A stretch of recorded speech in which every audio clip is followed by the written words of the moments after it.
De nuevo, amigos, vamos a continuar en el tema de el mal y Dios, ¿ya? Vimos en la parte anterior que el mal viene del hecho de ser mundo en cuanto tal, porque el mundo es potencia, es posibilidad siempre de ser lo que no tengo, no soy, y querría o podría ser. Y esa conciencia de una posibilidad que no tengo y que quiero actuar, marca la competencia propia del mundo, que unos quieren actuar su posibilidad y para ello entra la competencia contra la posibilidad de otros y se impone el que tiene más capacidad frente a otros que tienen menos capacidad de actuar sus posibilidades, ¿no? Hasta que todos llegamos a, usando el mismo término, a la impotencia en sentido negativo, a no tener posibilidad de nada, como es la muerte. La muerte es la impotencia total. Se terminó toda posibilidad. Estamos en la absoluta impotencia, ¿ya? Si la muerte es la última palabra, acabamos en la impotencia. No hay ninguna posibilidad de nada, de actuar nada. Es la impotencia. Frente a eso, vimos, o hemos visto antes, ¿no?, que no puede ser que en definitiva haya dado lo mismo el que haya actuado sus posibilidades en una línea de bien, el justo, y otro que haya actuado sus posibilidades en una línea de mal. No puede ser que dé lo mismo ser justo o injusto. Y ahí surge la intuición bíblica, y no solo bíblica, ¿no?, de que tiene que haber un fundamento trascendente que garantice eso, la justicia, ¿no? Como dice Dostoyevsky en Los hermanos Karamazov, ¿no?, porque si Dios no existe, todo está igualmente permitido. No hay diferencia entre bien y mal, ¿no? En definitiva, todo habrá sido un tema de voluntarismo. Se habrá dado lo mismo lo que hayas hecho, porque, o lo que tú decidas ahora hacer, da lo mismo, porque hagas lo que hagas, todo acabará en nada en definitiva.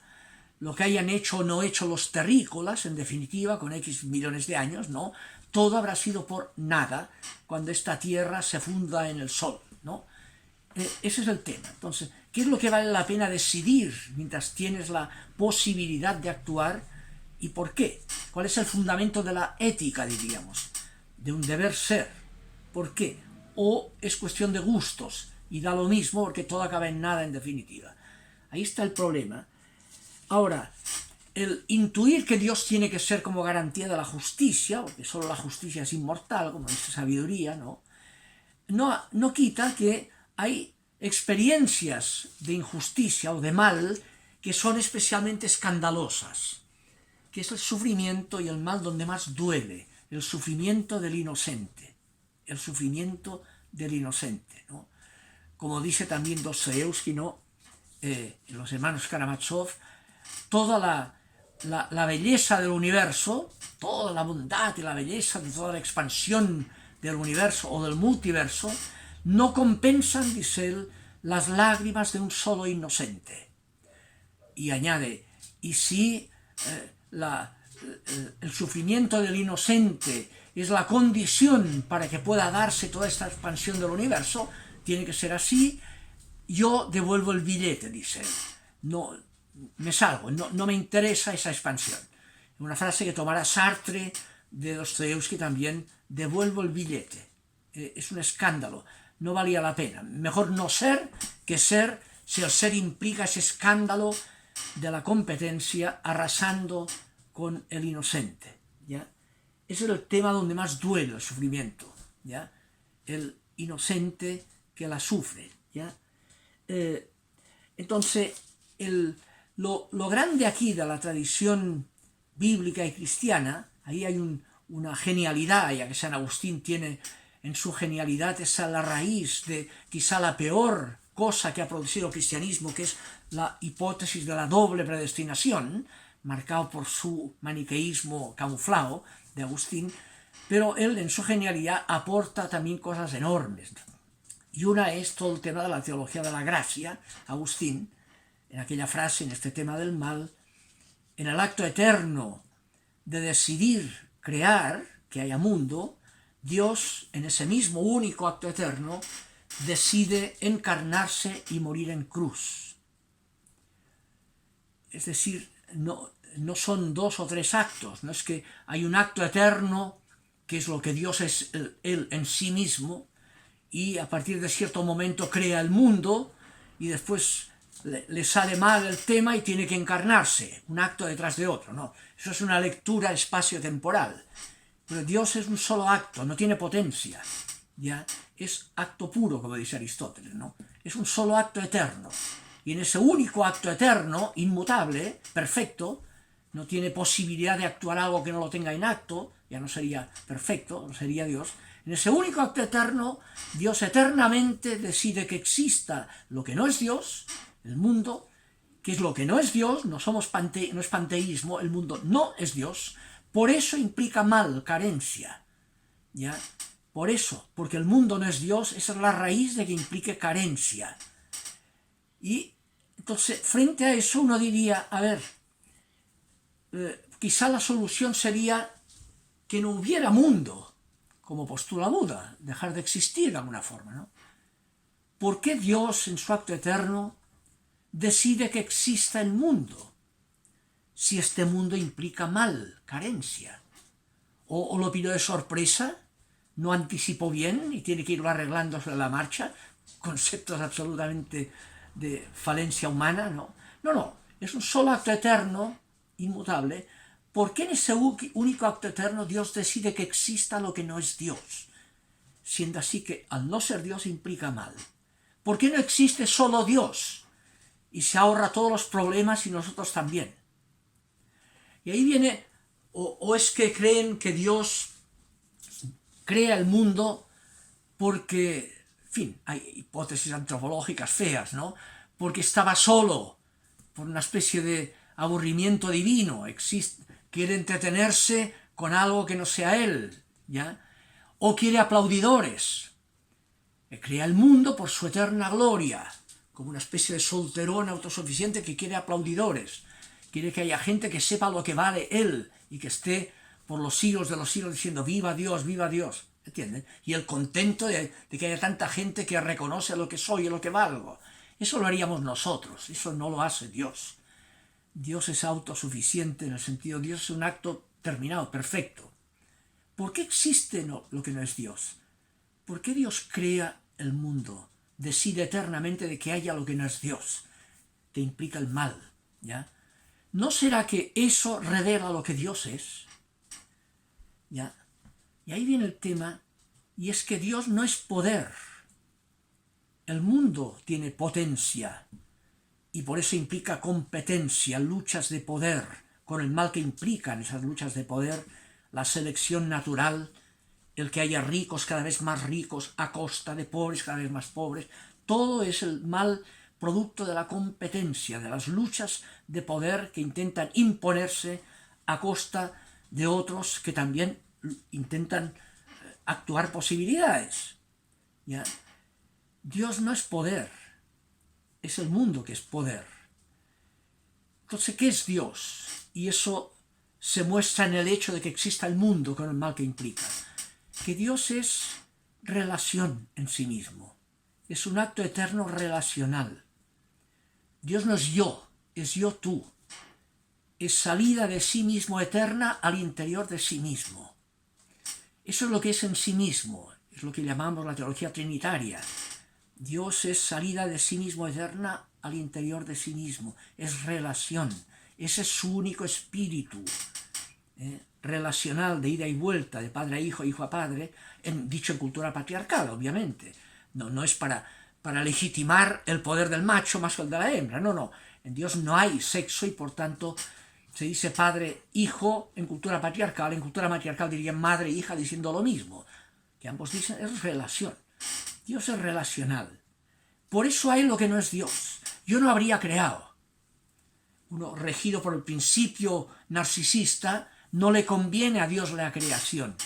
No le aporta nada excepto dolores de cabeza. Yo no habría creado. No te conviene. No lo hagas, ¿no? Diríamos, ¿no? ¿Por qué lo hace? ¿Por qué decide eternamente eso? Porque su criterio no es narcisista.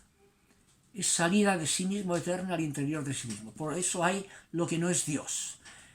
Y con que el que haya mundo implica el mal, y el mal donde más duele, en ese mal de competencia, que es el sufrimiento del inocente, donde más escandaliza el mal, entonces Dios, en ese acto eterno de decidir que exista el mundo, decide asumir personalmente el mal donde más duele, el sufrimiento del inocente.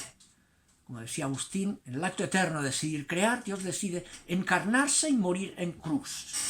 Es el único acto eterno.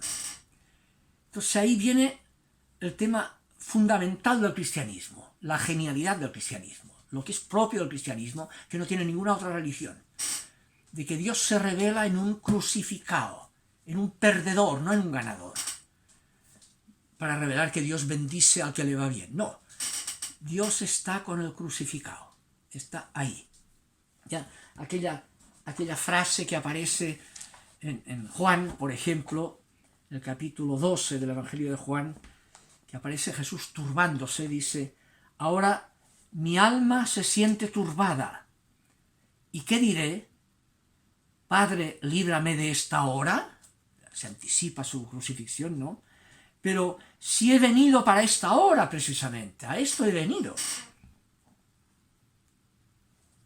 El Lucas pondrá, como Marcos, aquello del huerto de Getsemaní, cuando se turba también y ora al Padre: Padre, si es posible, pase de mí este cáliz, pero no se haga mi voluntad sino la tuya.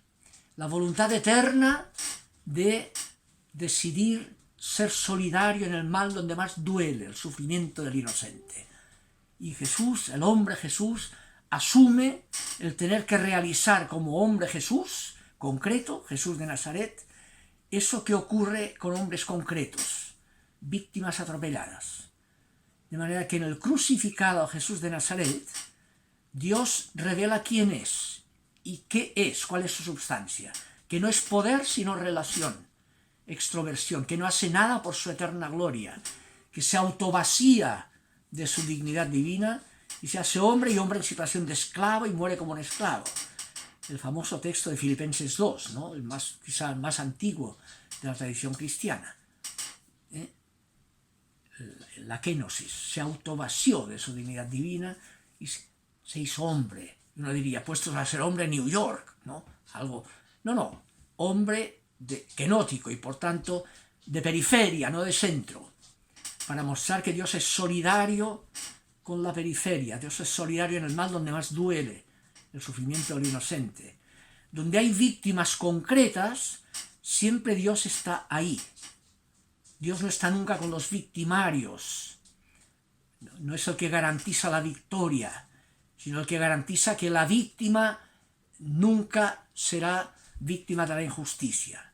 Dios hace justicia, garantiza la justicia como última palabra. Los pobres que mueren injustamente habrán tenido la razón, ya que Dios estaba con ellos, no con los ganadores injustamente imponiéndose, sino con los perdedores injustamente, ¿no? Con las víctimas de la injusticia.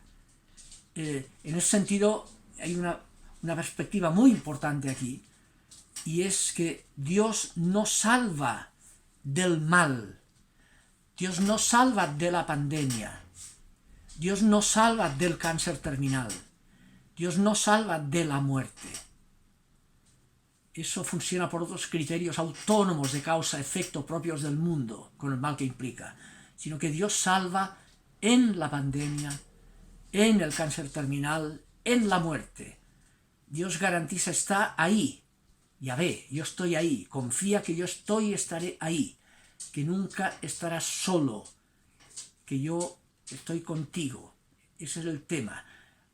No que yo soy el supermédico, confía que al final, aunque los médicos te desahucien, falta el supermédico. No. Eso no funciona. El 99% se mueren igual por rosarios que le pegues, ¿no? Y no es que Dios no esté. Dios está como Dios está, no como el mundo está, con poder, sino que está con presencia solidaria. Está solidariamente en el mal concreto donde más duele, que es el sufrimiento del inocente. Esa es la esencia del cristianismo. Confía que Dios está y estará ahí, aunque parezca que no está, ¿ya? Dios está ahí, aunque tú no estés ni ahí. ¿ya? Porque Dios es el que está siempre ahí, ¿ya? Y garantiza que la última palabra la tiene Él, es gracia, no es el producto de la injusticia propia del mundo. Esa es la respuesta, yo creo, genial del cristianismo original, ¿no? Te cambia, digamos, el criterio del poder por el criterio de la solidaridad con las víctimas, ¿no? Eso. Ojalá les sirva. Ya, mucho gusto.